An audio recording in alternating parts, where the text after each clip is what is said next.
Good morning, everyone. It's Saturday morning. I hope you're well. I hope you've had a good, productive week. We've nearly reached the end of January, which is crazy. It's absolutely flown by, hasn't it?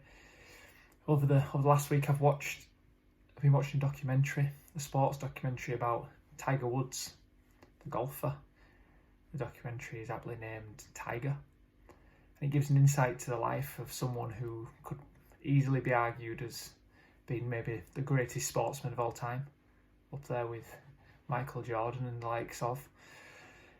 And I'm personally, I know many people are, I'm sports mad. I love sport. I love any sport. And to watch Tiger Woods and the commitment that mainly his dad had to get him to be the top of the game from 10 months old is quite incredible, and also quite sad as well, as his life sort of turned out and the pressure he was put under. His dad was quoted at saying, before Tiger really fully broke onto the scene, when he was kind of coming through the ranks, he said, "Tiger will do more than any other man in history to change the course of humanity. He's the chosen one. He'll have the power to impact nations, not people, nations."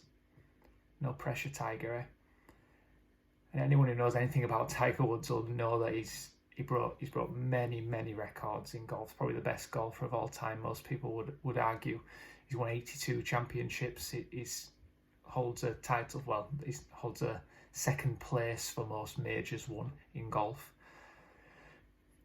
However, he's also very much known for the issues that took place off of the golf course, and which came down to the massive pressure that he was under from his family and from himself, and that caused family breakups and things in his personal life, and the masses of media attention that he has, and his endorsements from Nike and his charity work. And it seems as though he really had nowhere to go, which was, watching the documentary, you really felt for him, like he was trapped in a world that would be seen by many as being the place that every sportsman wants to be, the top of the game.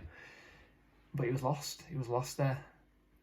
And it's a man who's been highly influential, idolised by many, won Sportsman of the Year multiple times, did endless charity work, made billions of pounds, was seen for breaking down barriers for black people playing golf. He wasn't allowed to, when he broke onto the scene, he still wasn't allowed to various golf courses that were in America because of the colour of his skin. So he was doing lots of work, and he was doing lots of good work in all the right places, and then it just seemed to come crashing down on him. And it got me thinking about a character in the Bible that maybe faced similar types of things. It got me thinking about David, a well-known Bible character who wasn't a stranger to a tricky situation. It's a man who faced probably nearly everything that someone can face. But when we look at his responses in the book of Psalms, it's quite remarkable, isn't it? If we look together at Psalm 18, verse 1-3, it says, "I will love you, O Lord, my strength. The Lord is my rock and my fortress and my deliverer, my God, my strength, in whom I will trust, my shield and the horn of my salvation, my stronghold. I will call upon the Lord, who is worthy to be praised. So shall I be saved from my enemies." I have no idea how Tiger Woods deals with things in his life. I've not got a clue.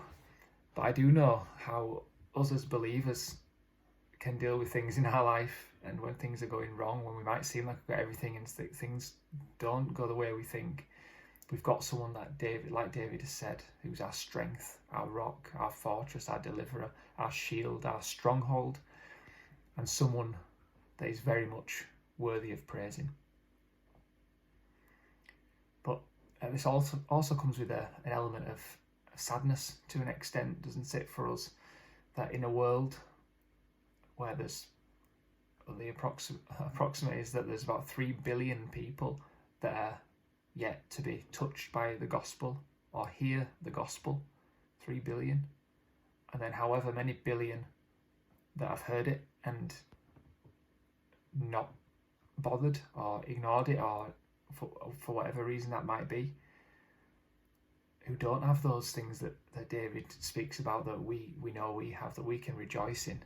So it's almost like a two-edged sword, isn't it?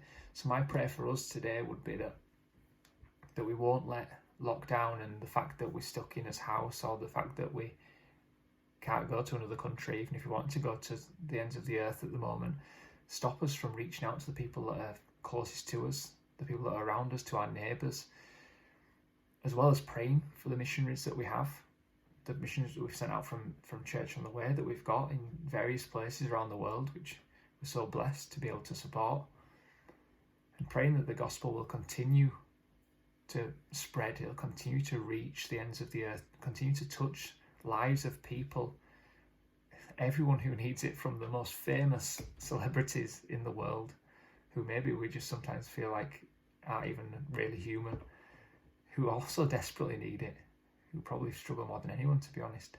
But praying that, the gospel will continue to spread in a world that really desperately needs it. Thanks everyone. See you soon.